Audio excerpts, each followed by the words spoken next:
This is why I love focusing on kids so much, because we don't realize how powerful the words are that we say to them.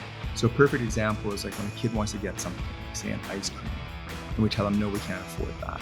It's too expensive. It's not really too expensive and we can afford it. We choose not to buy it for whatever reason. But the kids don't understand that. So they immediately start thinking, maybe I'm not worth it. Maybe my family's poor. Maybe we can't have it. And they start creating their own stories around money. And you'll notice that most adults, when I talk to them, they're like, I never learned about money from my parents. But they actually did.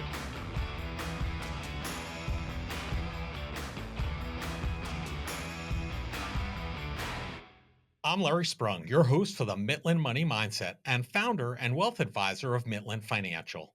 Today's guest is David Delisle, founder of The Awesome Stuff and a best-selling author, real estate investor, speaker, and most importantly, a devoted dad. David is a passionate advocate for teaching financial literacy in a way that resonates with both kids and adults. Through The Awesome Stuff, he has created a unique approach to helping families make smart financial decisions, focusing on what truly matters in life. His innovative strategies have empowered countless individuals to live intentionally and prioritize the things that bring them the most joy. With a successful career spanning entrepreneurship, real estate investing, and writing, David has a wealth of experience and wisdom to share. His best selling book has inspired readers to rethink their relationship with money, emphasizing the importance of values and purpose in financial decision making. Join us as we dive into David's inspiring journey, explore the principles behind the awesome stuff, and learn how his approach to money can help you live a more fulfilled and financially sound life. Well, I have the pleasure today of being with David Delisle, founder of The Awesome Stuff. And what's better to talk about than awesome stuff? Welcome to the show, David. So great to be here. Yeah, thank you. So, listen, we're going to spend a lot of time on what you're doing today and now with the awesome stuff. But I am always fascinated by the entrepreneurial journey, as our listeners are, as entrepreneurs, many of them themselves. And as you know, nobody has like the same path or a straight path. So, I was hoping you could share a little bit about David, you, and your path to becoming an entrepreneur and founding the awesome stuff.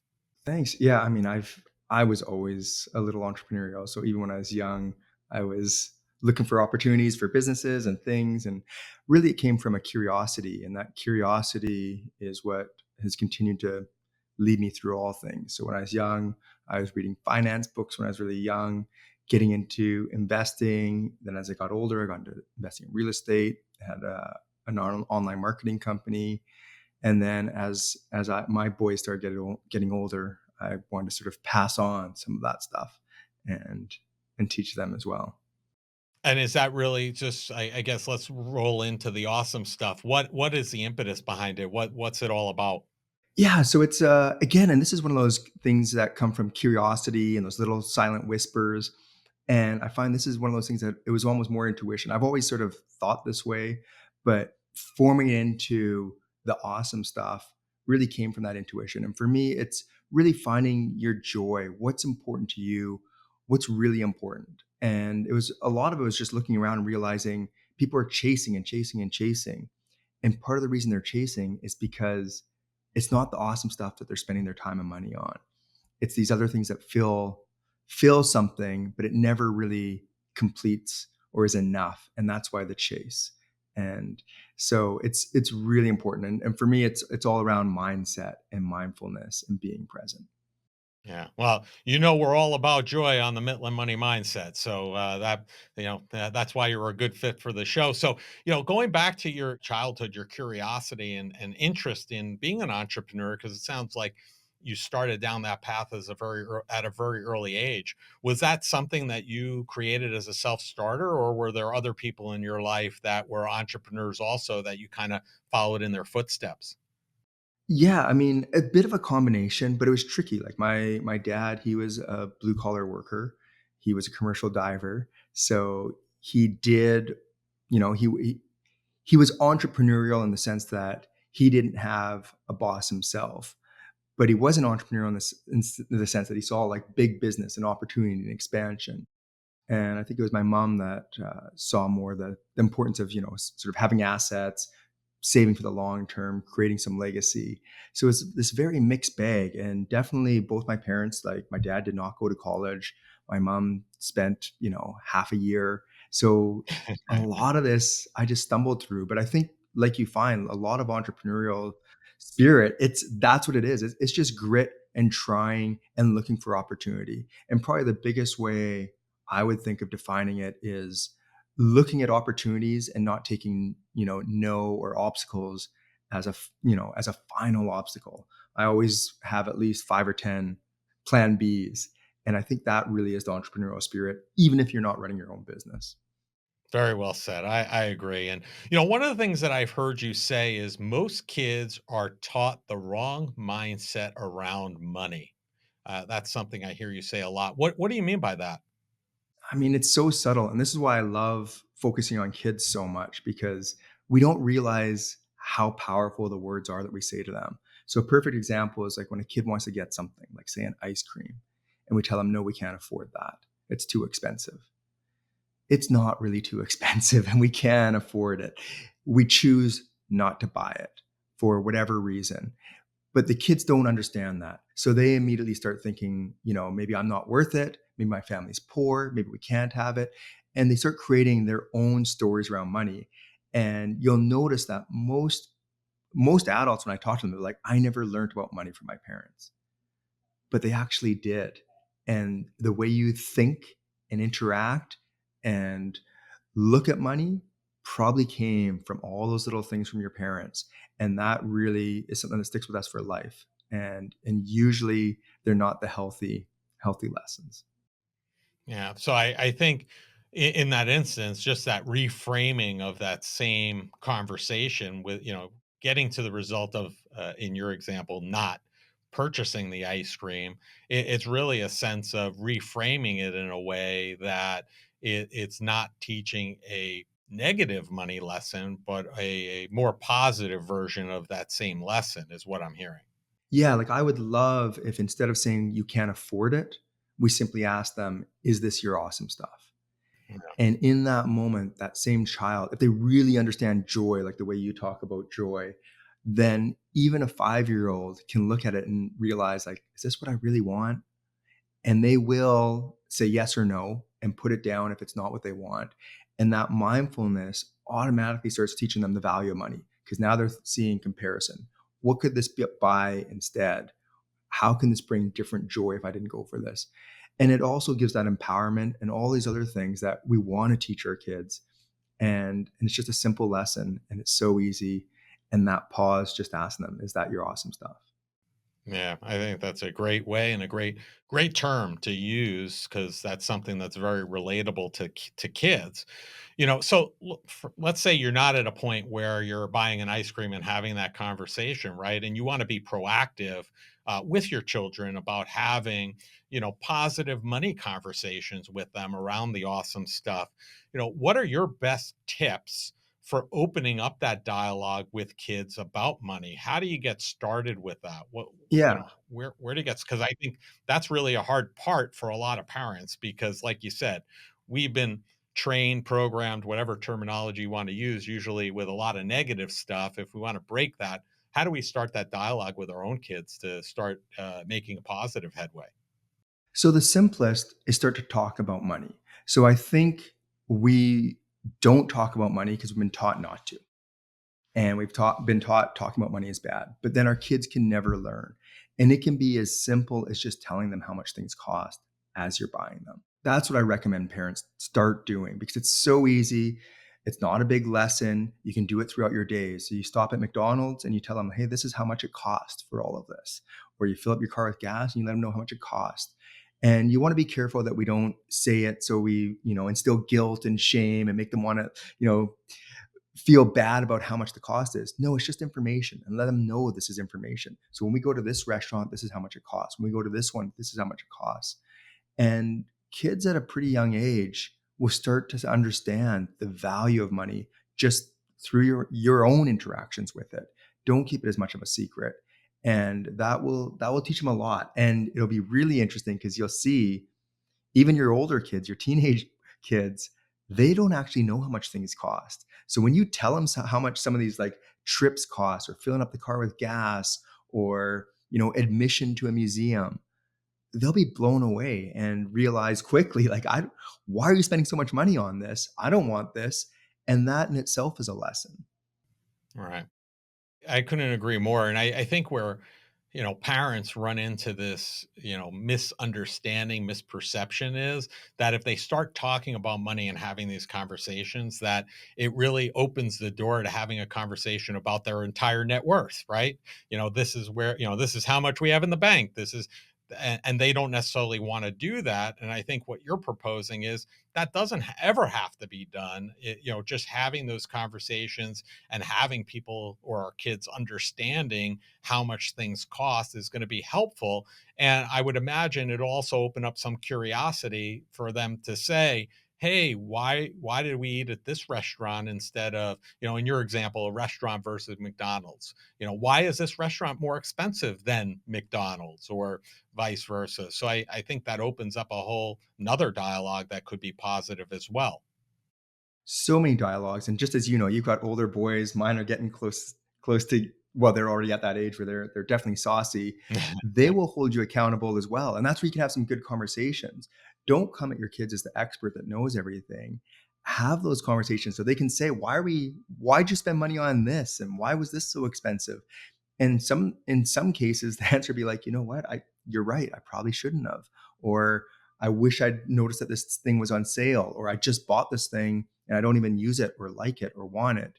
Those are good conversations for them to sort of learn through your own experiences, and for them to learn, this whole money thing, we we put so much pressure on people to, like, you have to get it right every single time.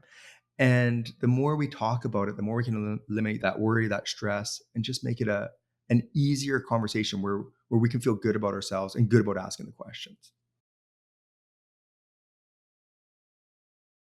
Imagine a relationship where financial conversations don't feel stressful, but actually bring you joy. We've designed a guide to help you have positive, meaningful money conversations with your partner. This isn't just another budgeting tool, it's a roadmap for building trust and connection. So if you're ready to start a joyful money journey with your partner, go to mitlin.us/couplesjoy and download your free guide. Transform your financial future together starting today. I love this concept of, only buy the awesome stuff, right? I think that's a great way and a much better framework than saying, is that something you need, right? Because a lot of times we talk about, is it something you need or something you want, right? And kids don't necessarily, they think they need everything. But I think putting it in that term of, is this, only buy the awesome stuff, I think it's a great concept. How do we get people to prioritize how they think about spending and kind of run through that, whether you're an adult or a child, right? Going through that process of saying, is this the awesome stuff? Or is this something that I'm going to have for a month or two and be like, why did I ever buy that to begin with? So that's why this is so, so powerful. And it's hard to, you know, talk about it quickly with your audience and have them, immediately just get it, because it's usually a bit of a one-on-one conversation and a discovery, because it's not getting to the point of what is my awesome stuff and then I've got it and it's a check mark. It's not a destination. It is the question itself. And a great example of this would be some kids that wanted a puppy. That was their awesome stuff. And I think most of your listeners, myself included, wouldn't disagree. Like that's going to bring a lot of joy for a lot of people. It makes sense that that's the awesome stuff.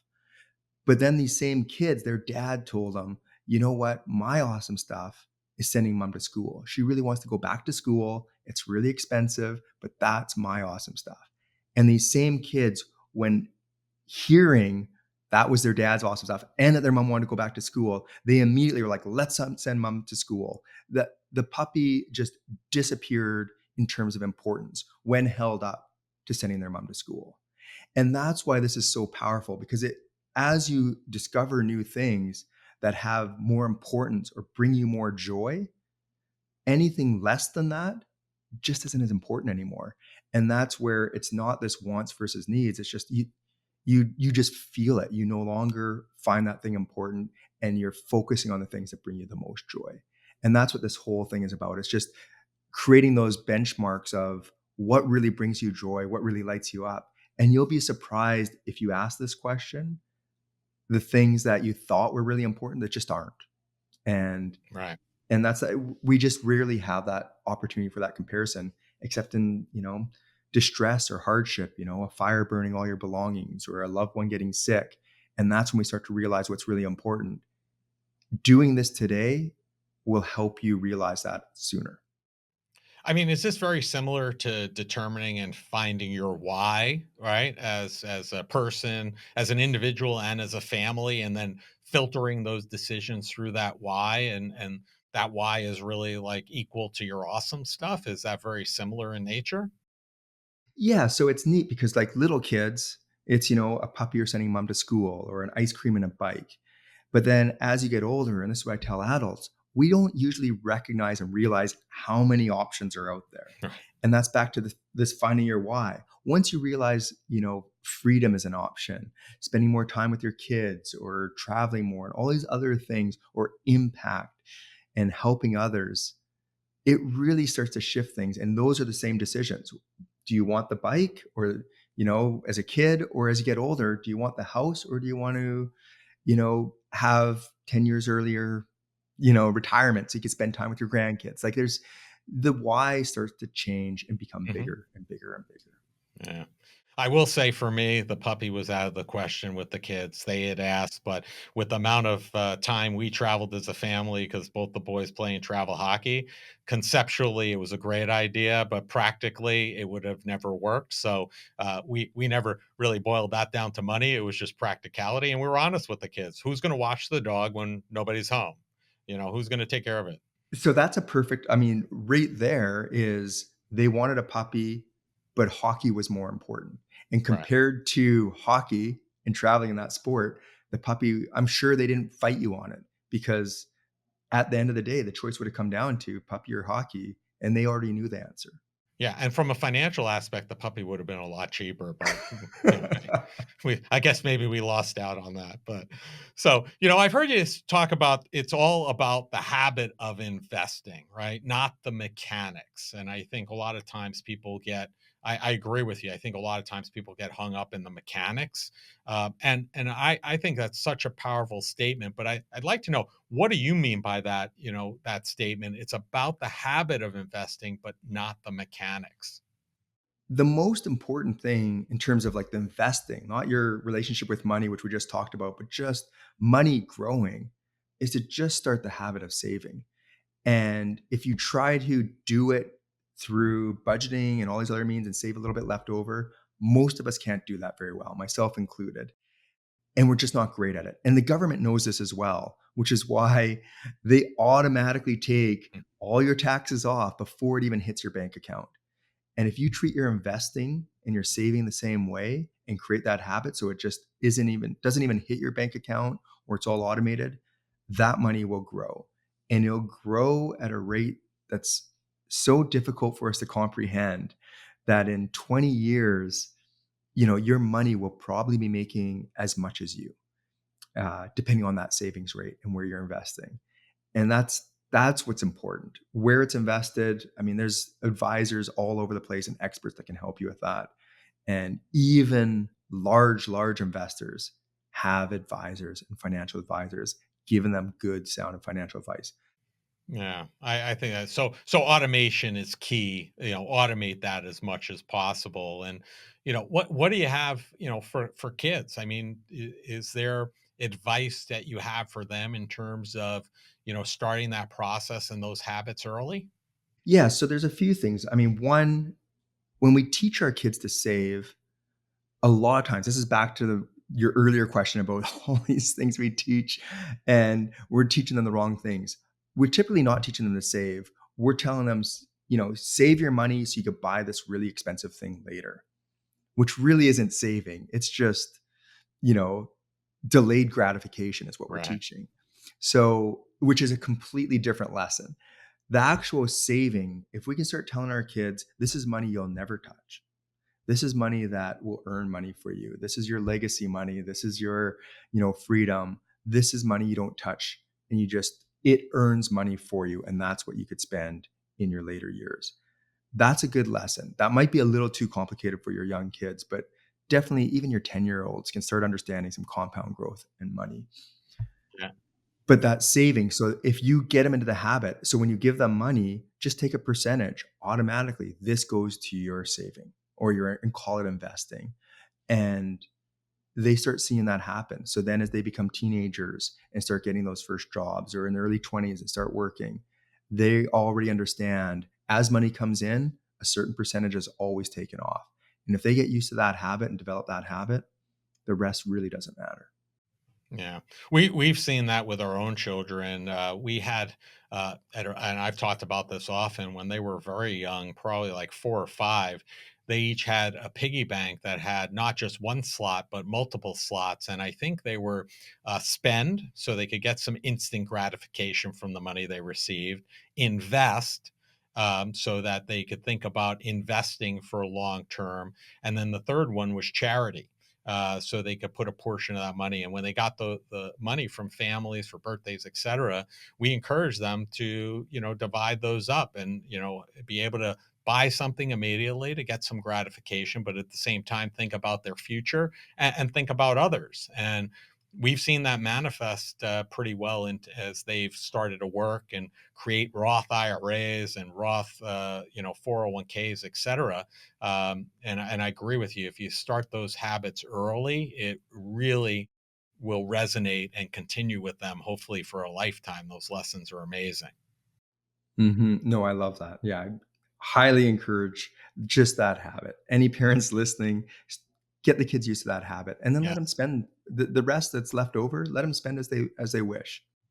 Agreed. Agreed. So, listen, you wrote a book called The Golden Quest. Can you talk about the book? Why you wrote it, what the idea behind it is, and what you were expecting to achieve by putting this out to the world. Yeah, well, as you can, I mean, I hope you can tell how passionate I am about this and how much I love these conversations. But I love talking money. I know you love talking Mhm. money. Most people don't. Right. And the amount of times I try to, as soon as I start talking about even saving, people's eyes just like they just drift away. But I wanted to teach the kids because I saw how important it was, and I wanted to make it fun. So the Golden Quest, it's a graphic novel, and it's the only graphic novel that teaches financial literacy. And I'm still shocked that nobody else is doing this because that's what kids want to read. They want to read graphic novels. They want a fun, easy adventure. And if we can teach some of these concepts like financial literacy while they're reading this comic, then it's a huge win. And that's really what was important to me is how do we teach kids financial literacy in a way that they want to learn it? Were there specific concepts that you were trying to draw out in the book for these youngsters? Because I think a graphic novel was a great approach. Obviously, I agree with you. I think reading at a younger age is getting them to read for fun, quote unquote, is a bit of a challenge, and getting them to read about money probably would even be a bigger challenge. But in this kind of format, it's engaging. So what in the end, what are you looking for these, youngsters to take away from, reading the graphic novel? It was a great learning opportunity for me because, again, being a money nerd, I mean, I'd love to get into all the mechanics. Let's talk about real estate. Let's talk about, stocks and dollar cost averaging and market timing and all these things. But I try to think of my own boys and what information was really important that I'd want to pass down on them. If they were only to learn, a handful of things, what really is important? And that's back to what we were just talking about, like the habit of saving, way more important than the mechanics. Your relationship to money, way more important than, blockchain or, Bitcoin or these other things. And giving as well. The process of giving, I wanted to make it very clear that the more you give, the more you'll have. And so I want to make that clear and illustrate compound growth because that's what, I mean, us money nerds, that's what usually got us money nerds excited about money in the first place is this concept of compound growth. So start to illustrate what compound growth really looks like. That was the main things I wanted to teach, and then wrap it all up with, freedom to do the things you love, all around the awesome stuff again. So the whole thing wraps up with, at the end of the day, this is all about finding your awesome stuff and creating more freedom for it. Yeah, amazing. I want to drill down on a couple of those key points that you mentioned that you were trying to drive home from the book that really resonate with me. One is, you talk about give and you'll have more. And I think that's so important. I tell a story about when I was a kid in synagogue, usually around the high holidays. There's usually an appeal to the congregation to make donations for the year, and they would talk. The rabbi, this one rabbi, had such an interesting way of going about it. He talked about how people are persuaded or talked to about giving until it kind of hurts. And he's like, he got it all wrong, because who would want to give money to feel pain? He's like, that makes no sense. He goes, we should give until it feels good, right? Because it should feel good to give that money. And I think that that's kind of tied into this give and you will have more. How do we help people understand, kids and adults, that this is really true wealth when you're able to, think and really subscribe to that tenant, if you will?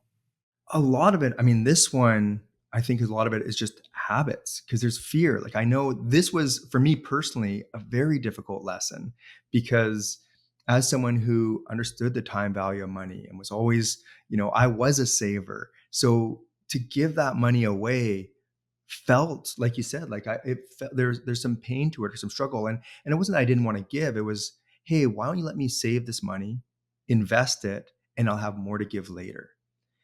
But then you quickly realize like that later never comes. This is still back to this chase. So just starting the process, just giving when you see an opportunity, and then being present enough to notice all those little things that come back, even if it's as simple as a smile.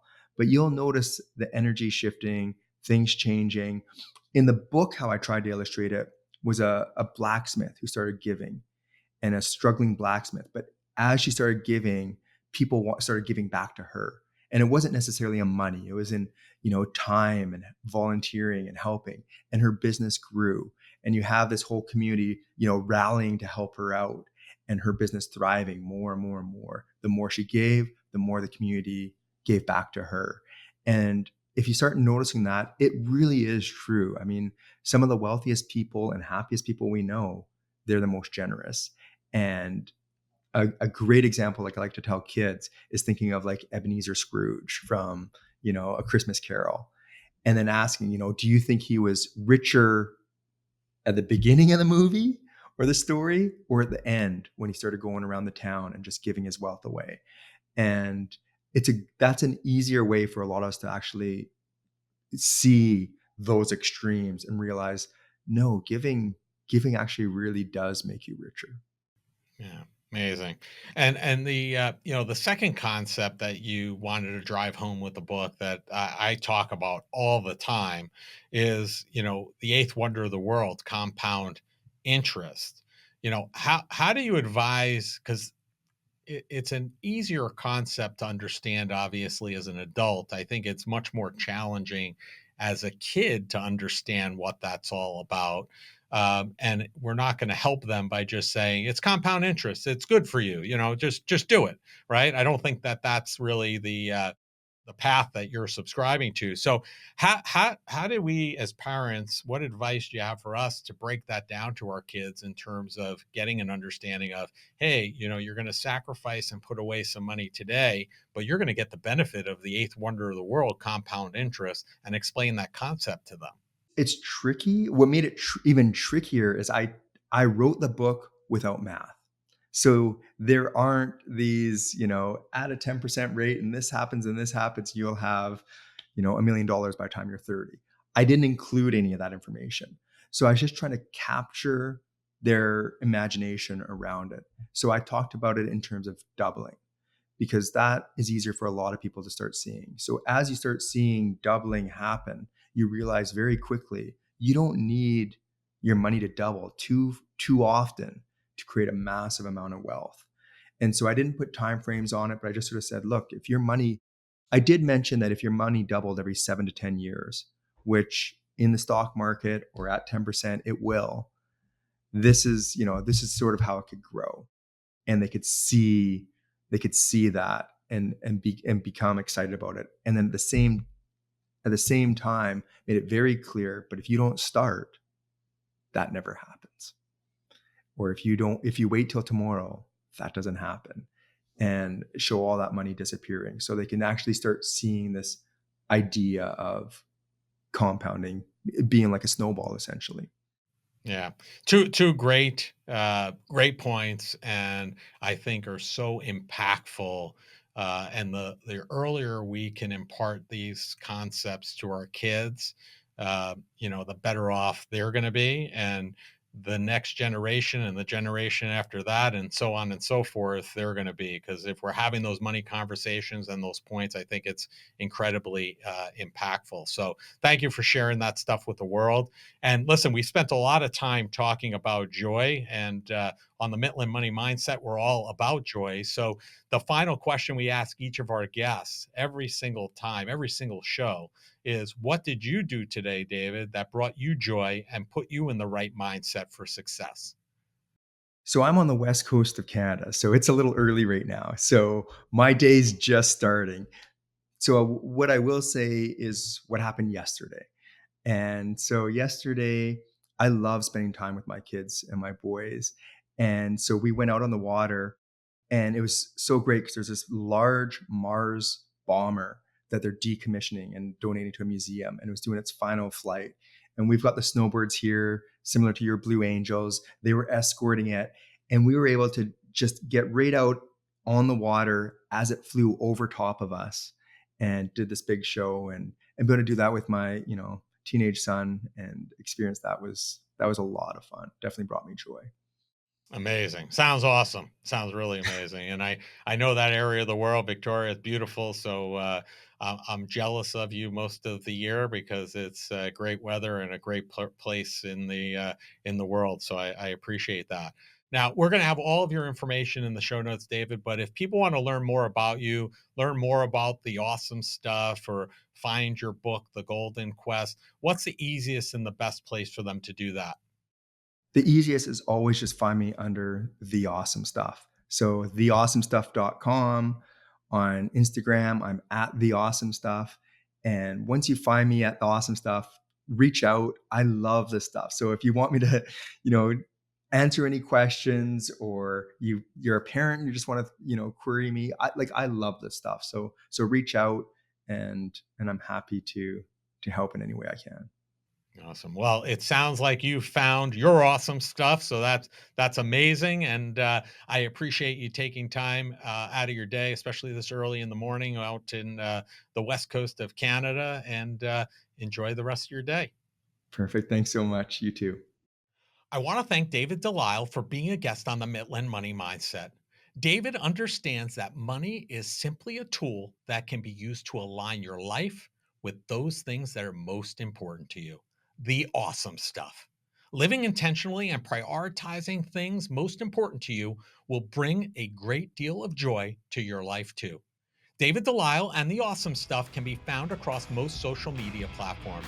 All the contact information needed to find them can be found in the show notes.